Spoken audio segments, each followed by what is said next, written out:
Assalamualaikum. Hai guys semua. Kawan-kawan, teman-teman, sahabat-sahabat. Okey, untuk pengetahuan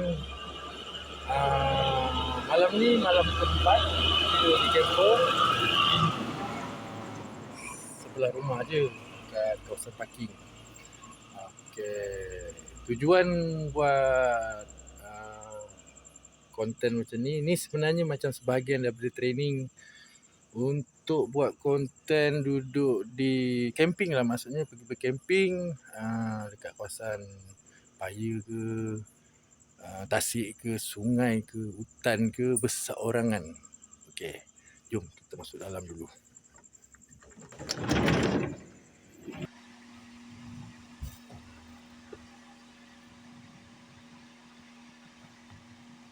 Okey kawan-kawan, hari ni jam sekarang pukul 2.25, 29 September. Kaki merah sikit.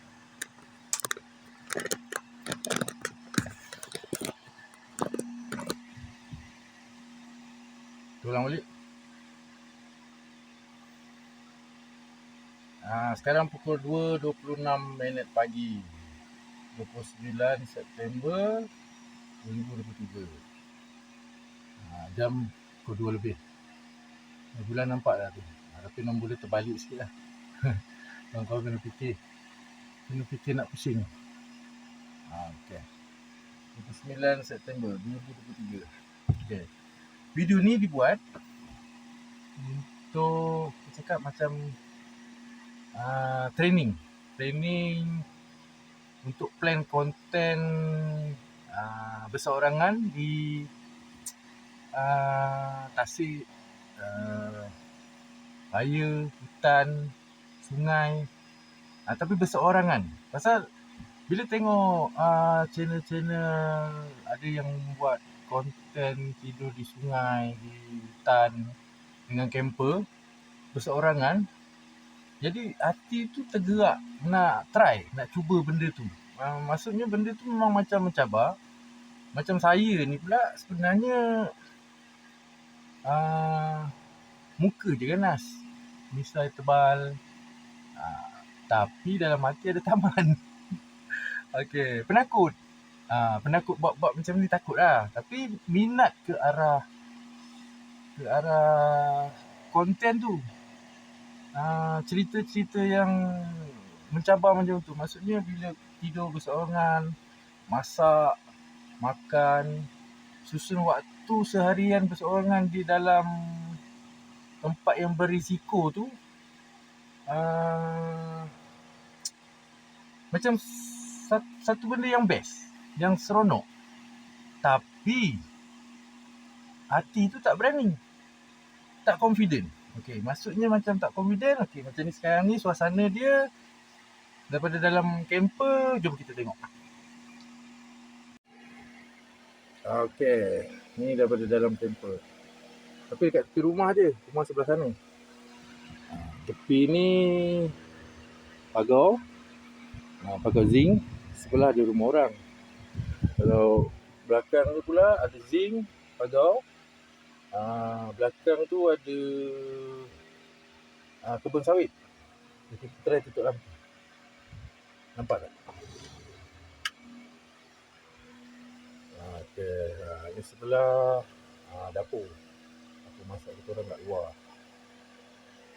Depan tu jalan raya, seberang jalan ada rumah orang.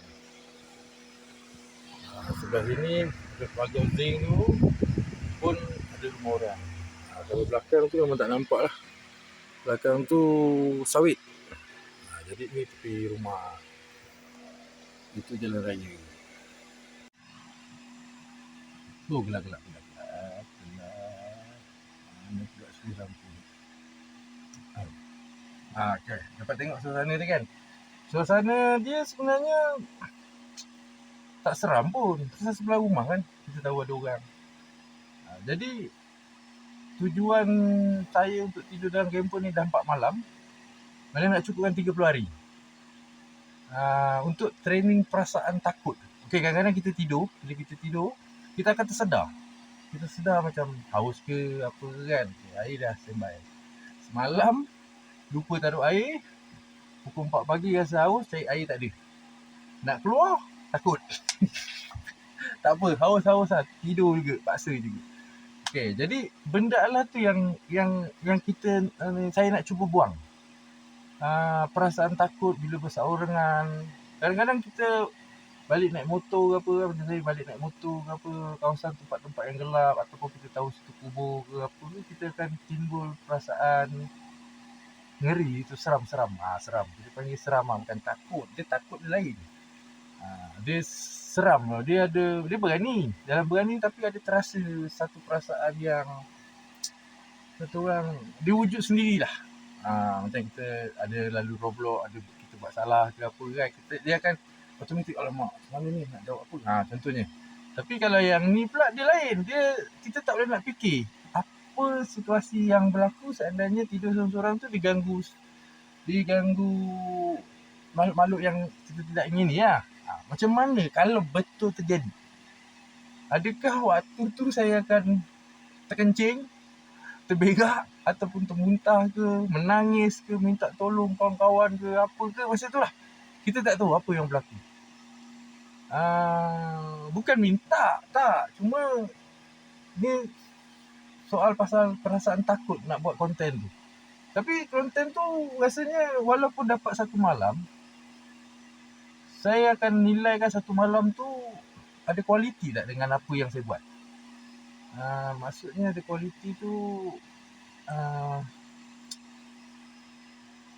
macam saya rasa saya pergi tempat-tempat macam tu akan jadi seram. Maksud seram ni kiranya tak confident lah. Boleh tak jiwa saya, mental saya, perasaan tu nanti tentang keadaan sekeliling kita tahu orang tak ada. Kadang-kadang tanya juga dalam YouTube tu, yang dia buat konten-konten macam tu dia ada teman ke ataupun memang dia gentle seorang. Jadi kalau dia betul-betul seorang tu, macam mana dia permulaan dia nak buat, persiapan dia, ataupun dia tak ada perasaan takut benda-benda macam tu. Boleh jadi. Cuma kita tak tahulah. Kita tak pernah berjumpa dengan dia orang, sembang depan-depan. Kita tahu karakter dia tu macam mana. Kita tahu dia punya, contoh macam kita duduk rumah bujang, zaman-zaman bujang dulu. Okay, setiap kawan kita ni kita tahu perangai dia. Dia ni style macam ni, berani buat benda ni, takut benda ni pula. Yang ni macam ni, yang macam ni. Yang kita macam ni. Ada jadi benda tu akan berbeza-beza. Ada mungkin yang sama, seorang dua orang yang sama, tapi yang lain tak mungkin semua sama benda yang sama. Kadang-kadang apa yang minat dia buat tentang nakal dia ke apa dia tu, dia mengajak kita buat tu, kita jadi terikut. Okay, nak buat sesuatu kan zaman-zaman budak-budak dulu kan. Okay, macam sekarang peringkat umur dah 40 lebih macam ni. Cuma kita cerita pasal pengalaman lah, penangan nakal, apa ni, tak dengar cakap. Jadi kalau bab tu, zaman-zaman muda tu bab lain. Lagi satu, umpamanya macam waktu tu, dia mungkin seram dengan benda-benda macam ni, mistik ni. Tapi untuk kejahatan lain apa semua, degil dia apa semua waktu tu, dia langgar je, dia tak peduli. Tapi macam sekarang ni pula, kita punya saya punya rancangan ni untuk buat konten, duduk di Sungai Paya, tasik hutan, berseorangan, memasak, settlekan makan sendiri, bini kat rumah. Maksudnya yang tujuan dah 4 malam ni tidur ni benda Allah tu. Kita untuk buat benda tu. Okay, jadi kalau misal kata 30 hari ni, ini bukan cerita gaduh dengan bini jangan salah faham. Beras kita beli. Jangan salah faham. Okay, ni memang bukan gaduh dengan bini tidur dalam ni, tapi memang nak training untuk beranikan diri hidup berseorangan di dalam camper. Walaupun camper ni yang tak seberapa nak jadi camper, kira boleh lah bagi saya. Apa yang kita ada, kita kena gembira dengan benda tu. Kalau kita ada benda ni, kita nak bandingkan dengan orang lain ada tu, sampai bila pun kita tak boleh settle. Jadi sampai bila pun hati kita, bukan tak ada perasaan bila orang tengok orang lain pakai camper van yang betul-betul motorhome tu kan, yang real ni lah, yang maksudnya kos tinggi RM100,000, hampir RM100,000, RM150 lebih, RM200,000 lebih tu, macam dekat kita tengok YouTube tu kan semua kan.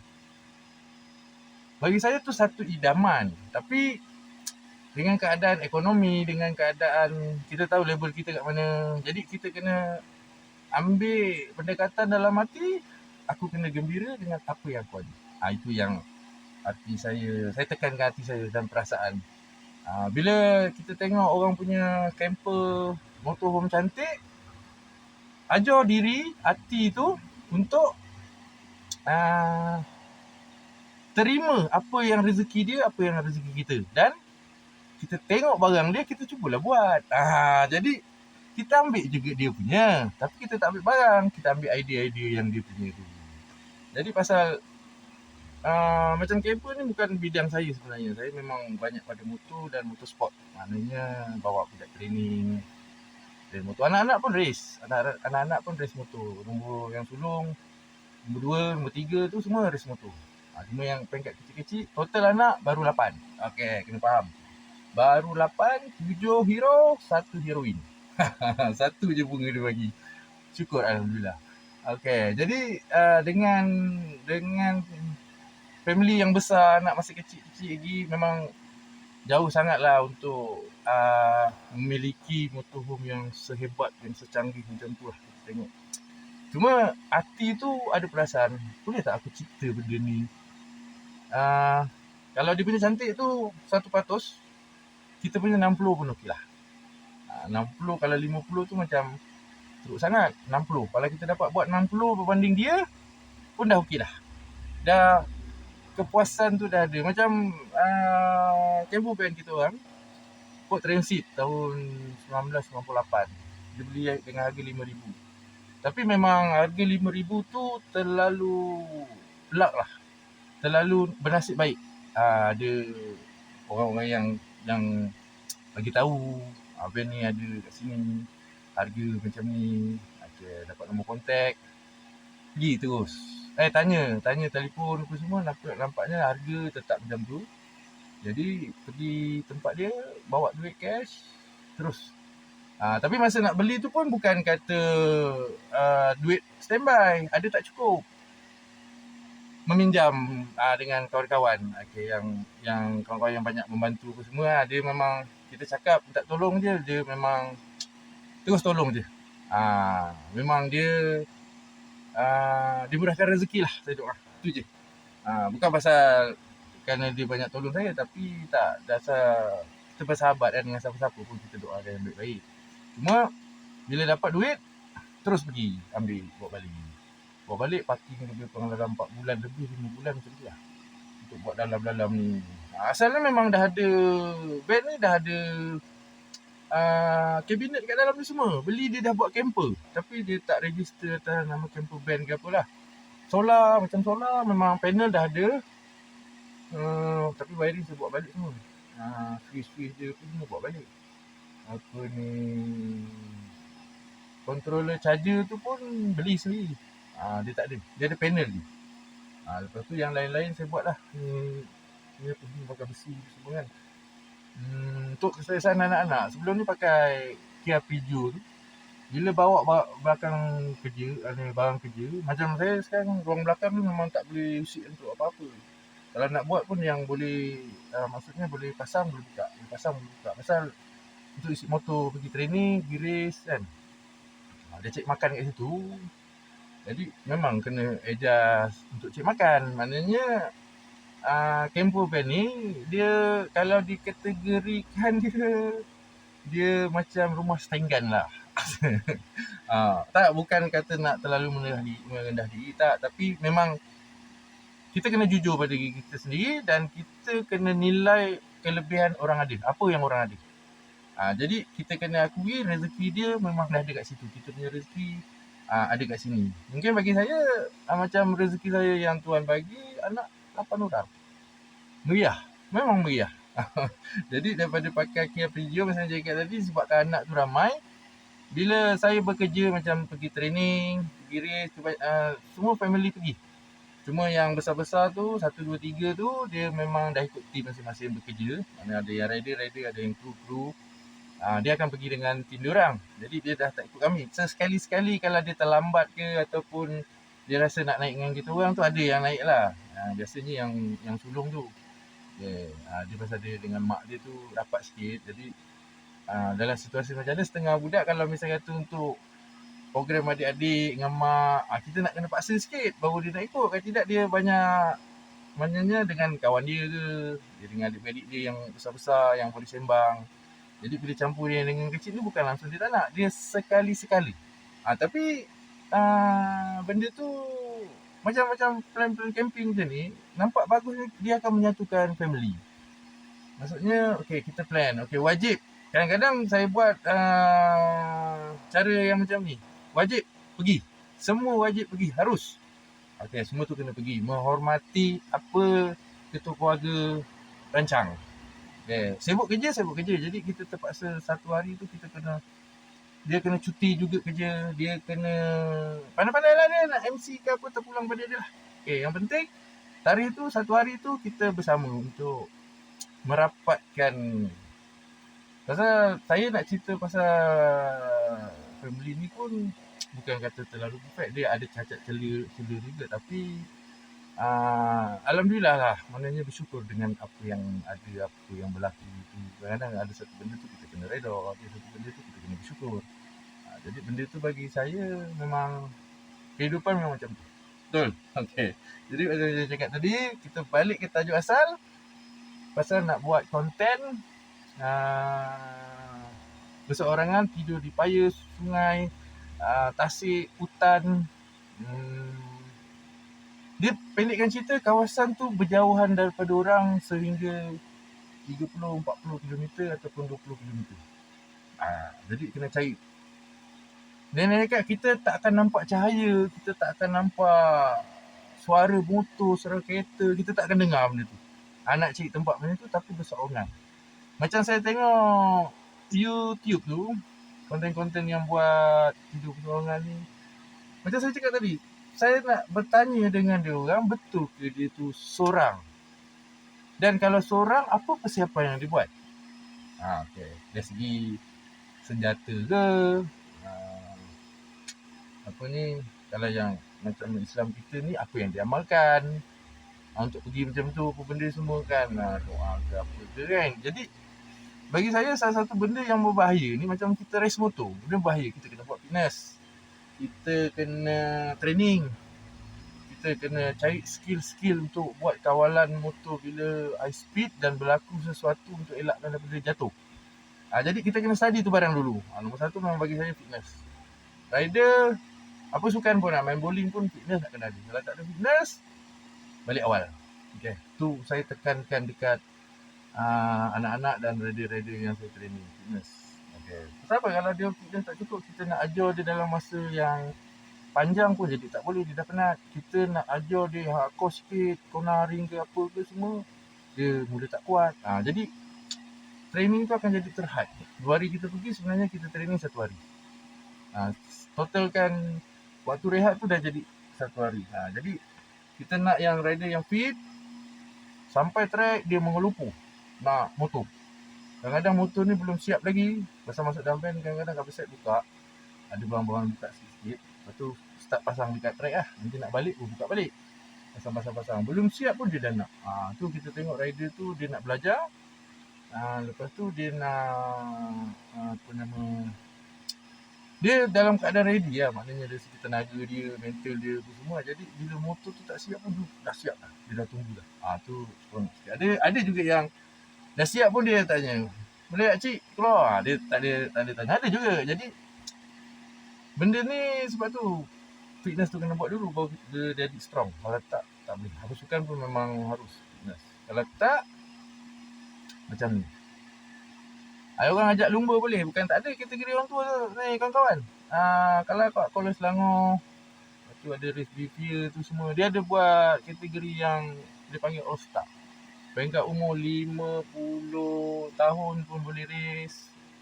Dia kalau tak silap 40 tahun lah. Kalau tak silap lah 40 tahun ke atas. Macam saya dah boleh race lah, tapi tak boleh 2 lap. Kalau dia buat race 2 lap, kita race. Tapi kalau dia buat race 5 lap, tarik diri awal-awal, kalah tanpa bertanding. Jadi bukan pasal apa tak boleh lah. Kekuatan diri tak ada, mental tak ada, fitness tak ada. Pakai racing shoot pun dah mengah-mengah. Tak percaya tuan-tuan pakai lah. kawan-kawan pergi pakai racing suit. Yang bagi bukan yang rider. Ini saya cerita pengalaman, bukan pasal apa. Sonok-sonok ada juga video-video yang kawan-kawan, teman-teman boleh layan.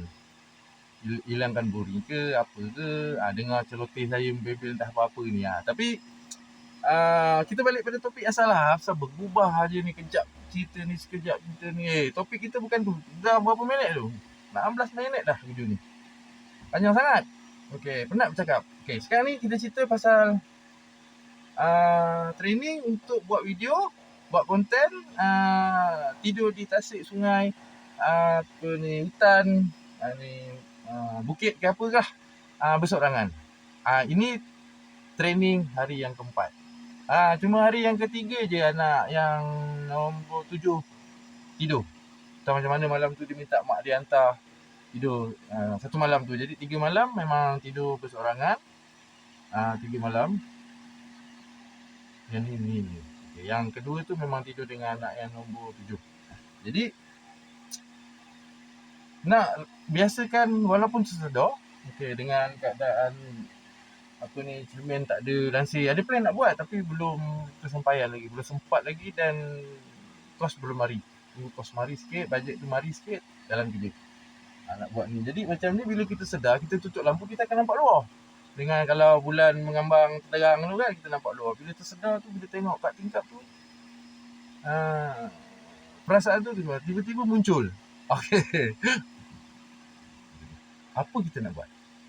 Tak apalah. Maknanya untuk training 30 hari ni, saya minta dipermudahkan, disenangkan jalan kerjanya, dan diberi selepas 30 hari tu diberi kekuatan yang lain macam untuk pergi tidur dalam.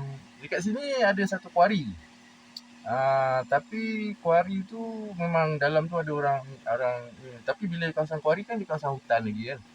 Nampak macam kawasan tu okey. Apa yang nak plan, tapi kekuatan diri tu masih tak ada. Memang tak ada. Betul cakap, jujur, tak tipu. Memang tak ada.